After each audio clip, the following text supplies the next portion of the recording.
is about medical conditions. Are there any underlying medical conditions that you know of that if you have it and you're diagnosed with it, you actually should not get vaccinated?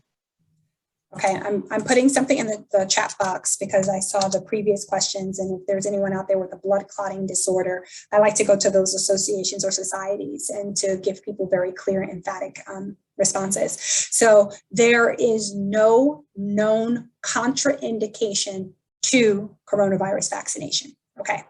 And so when we first had the recommendation come down from the FDA and the CDC, and the vaccines were only authorized, okay, what we called, we would say there is no absolute contraindication.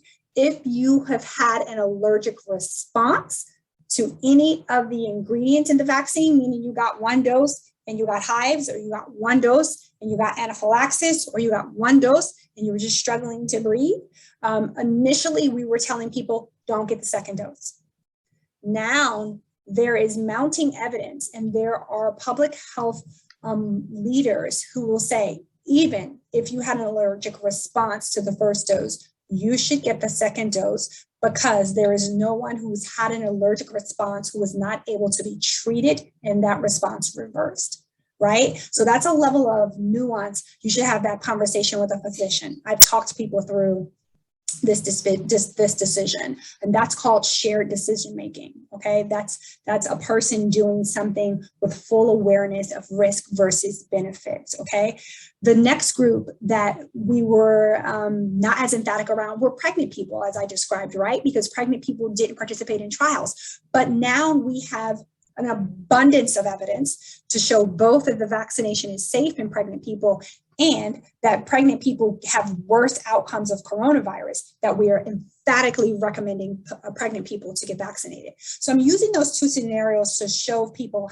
how the decision process works. We look at the data and say, what do we know about how these people fare with coronavirus infection versus how these people fare with coronavirus vaccination.